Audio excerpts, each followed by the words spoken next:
श्री नारद जी के उपदेशों से दक्ष पुत्रों की विरक्ति तथा श्री नारद जी को दक्ष का शाप एवं दक्ष की 60 कन्याओं के वंश का उल्लेख।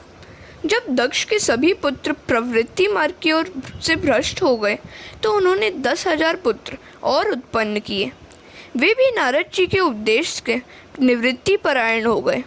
ऐसा होने पर प्रजापति दक्ष ने क्रोधावेश में नारद जी को श्राप दिया कि तुम कभी भी एक स्थान में नहीं रह पाओगे, तुम्हें हमेशा भटकते रहना पड़ेगा।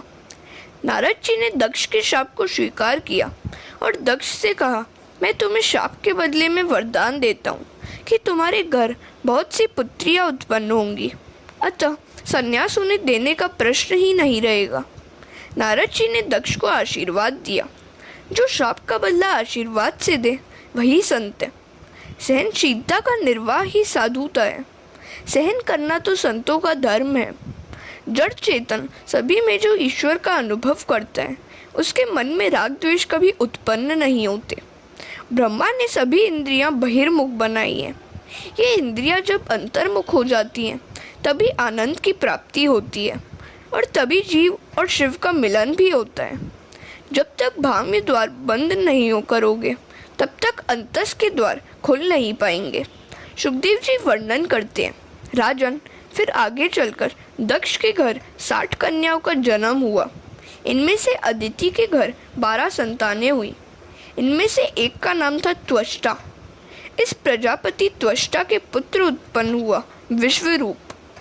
बृहस्पति द्वारा देवताओं का त्याग और विश्वरूप का देवगुरु रूप में वरण। एक दिन जब इंद्र सिंहासन पर बैठे हुए थे तो वहाँ बृहस्पति आए। अपने और सारे देवों के गुरु बृहस्पति का आगमन हुआ, फिर भी इंद्र ने आसन से उठकर उनका स्वागत नहीं किया। बृहस्पति मान की अपेक्षा रखते हैं, धन की नहीं। ऐसे अपमान के कारण बृहस्पति ने देवों का त्याग किया और इंद्र को श्राप दिया कि तू दरिद्र होगा। संपत्ति के मद में शुद्ध बुद्ध और ज्ञान भान भूला हुआ व्यक्ति दरिद्र होने पर ही सयाना होता है। दैत्यों ने तो इसे शुभ प्रसंग माना और देवों के साथ युद्ध शुरू कर दिया। उन्होंने स्वर्ग जीत लिया। पराजित देवगण ब्रह्मा के पास पहुँचे। ब्रह्मा ने देवताओं को कड़ा उलाना दिया क्योंकि वह पराजय तो उस ऋषि के अपमान का ही फल था। उन्होंने ऋषि ब्राह्मणों की सेवा करने का आदेश देते हुए कहा, किसी ब्रह्मनिष्ठ ब्राह्मण को गुरु मानकर उसे बृहस्पति का आसन दो। देवों ने पूछा, ऐसा ब्रह्मनिष्ठ ब्राह्मण कौन है? ब्रह्मा ने कहा, प्रजापति त्वष्टा का पुत्र विश्वरूप ब्रह्मनिष्ठ है। विश्व यानी जगत, विश्व यानी विष्णु भगवान। विश्व के प्रत्येक पदार्थ में जो विष्णु का दर्शन करे वही विश्वरूप है। जिस प्रकार सुनार की दृष्टि में आकार का नहीं सुवर्ण का महत्व ही अधिक है, इसी भांति ज्ञानी पुरुष भाम्याकार को महत्व नहीं देते। आकार में से ही विकार उत्पन्न होते हैं। विश्वरूप सभी जड़ चेतन में ईश्वर की झलक देखता था। शत्रु को भी शत्रु भाव से नहीं ईश्वर भाव से देखो। सभी के प्रति सद्भाव रखना कठिन है। मार्ग में किसी सौभाग्यवती नारी का दर्शन होने पर तो लक्ष्मी जी की भावना मन में उत्पन्न हो जाएगी, किंतु विधवा मिल जाए तो झुंझलाहट से आंखें फेर लेते हैं। वे यूँ नहीं सोचते हैं कि विधवा भी तो गंगा के समान पवित्र है। विश्वरूप ब्रह्मज्ञानी तो था ही, ब्रह्मनिष्ठ भी था। ब्रह्म दृष्टा से ही ब्रह्म उपदेश कर सकता है। इसी ब्रह्म रूप के सहारे देवों ने दैत्यों का पराभव किया। दैत्य कौन है? काम, क्रोध आदि ही दैत्य। ब्रह्मा के आदेश से देवगण विश्वरूप के पास गए। उन्होंने देवों को नारायण कवच प्रदान किया। इसी के सहारे देवों को अपना राज्य फिर प्राप्त हो गया, जो उन्होंने बृहस्पति का अपमान करके गंवाया था। नारायण कवच से समर्थ होकर इंद्र ने असुरों की सेना को पराजित कर दिया। योद्धा संग्राम में जाते हुए लोहे का कवच बख्तर धारण करता है। इसी प्रकार नारायण कवच मंत्रात्मक बख्तर है।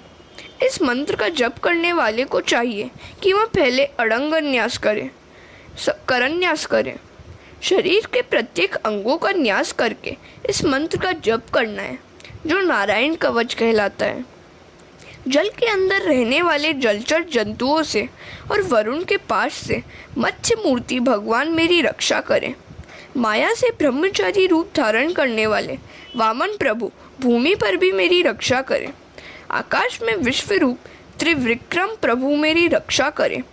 तेनेव सत्यमानेन सर्वज्ञो भगवान हरि पातु सर्वे स्वरूपेर्न सदा सर्वत्र सर्वगः। यह बात निश्चित रूप से सत्य है। इस कारण से सर्वज्ञ सर्वव्यापक भगवान श्रीहरि सदा सर्वत्र सर्व स्वरूपों से हमारी रक्षा करें। नारायण कवच का यह अंतिम श्लोक महत्वपूर्ण है, याद रखने योग्य है। डर लगने पर मनोद्वेग के समय इसका पाठ करो। मेरे एक ही भगवान अनेक स्वरूप धारण करके क्रीड़ा कर रहे हैं। स्वप्न में से अनेक की उत्पत्ति होती है।